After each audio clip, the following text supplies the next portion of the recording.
श्री कृष्ण लीला। देवी जी के मंदिर में पहुंचकर रुक्मिणी जी ने अपने कमल के सदृश सुकोमल हाथ पैर धोए आचमन किया। इसके बाद बाहर भीतर से पवित्र एवं शांत भाव से युक्त होकर अंबिका देवी के मंदिर में प्रवेश किया। बहुत सी विधि विधान जानने वाली बड़ी बूढ़ी ब्राह्मणियां उनके साथ थीं।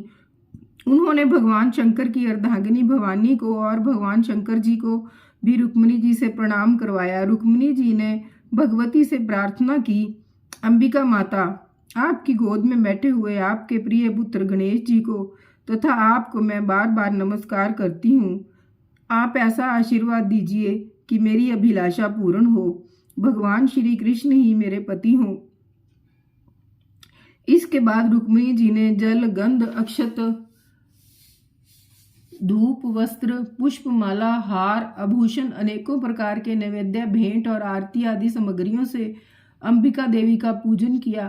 तदनंतर उक्त सामग्रियों से तथा नमक, पुआ, पान, कंठसूत्र, फल और ईख से सुहागिन ब्राह्मणियों की भी पूजा की। तब ब्राह्मणियों ने उन्हें प्रसाद देकर आशीर्वाद दिए और दुल्हन ने ब्राह्मणियों और माता अंबिका को नमस्कार करके प्रसाद ग्रहण किया। पूजा अर्चना की विधि समाप्त हो जाने पर उन्होंने मौन व्रत तोड़ दिया और रतन जटित अंगूठी से जगमगाते हुए कर कमलों के द्वारा एक सहेली का हाथ पकड़कर वे गिरिजा मंदिर से बाहर निकली।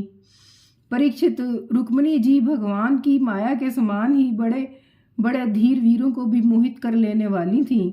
उनका कटिभाग बहुत ही सुंदर और पतला था। मुखमंडल पर कुंडलों की शोभा जगमगा रही थी। वे किशोर तथा तरुण अवस्था की संधि में स्थित थी। नितंब पर जड़ाऊ गर्दनी शोभायमान हो रही थी। वक्षस्थल कुछ उभरे हुए थे और उनकी दृष्टि लटकती हुई अलकों के कारण कुछ चंचल हो रही थी। उनके होठों पर मधुर मुस्कान थी। उनके दांतों की पांत थी तो कुंडली के समान परम उज्ज्वल, परंतु पके हुए कुंदरू के समान लाल लाल होंठों की चमक से उस पर भी लालिमा आ गई थी। उनके पांवों के पाजेब चमक रहे थे और उनमें लगे हुए छोटे छोटे घुंघरू रुंझुन रुंझुन कर रहे थे। वे अपने सुकुमार चरण कमलों से पैदल ही राजहंस की गति से चल रही थीं। उनकी वह अपूर्व छवि देखकर वहां आए हुए बड़े बड़े यशस्वी वीर सब मोहित हो गए। कामदेव ने ही भगवान का कार्य सिद्ध करने के लिए अपने बाणों से उनका हृदय जर्जर कर दिया। रुक्मिणी जी इस प्रकार इस उत्सव यात्रा के बहाने मंद मंद गति से चलकर भगवान श्री कृष्ण पर अपना राशि राशि सौंदर्य निछावर कर रही थीं।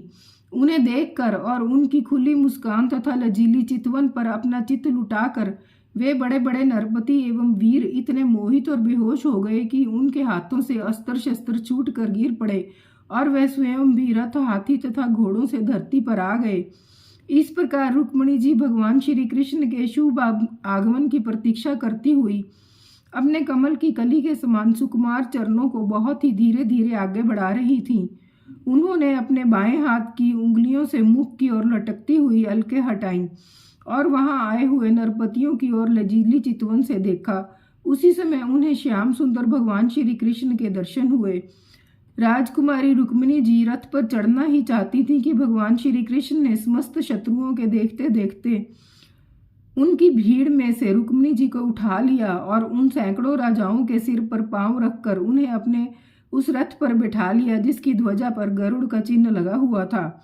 इसके बाद जैसे सिंह सियारों के बीच में से अपना भाग ले जाए, वैसे ही रुक्मिणी जी को लेकर भगवान श्री कृष्ण बलराम जी आदि यदुवंशियों के साथ वहां से चल पड़े।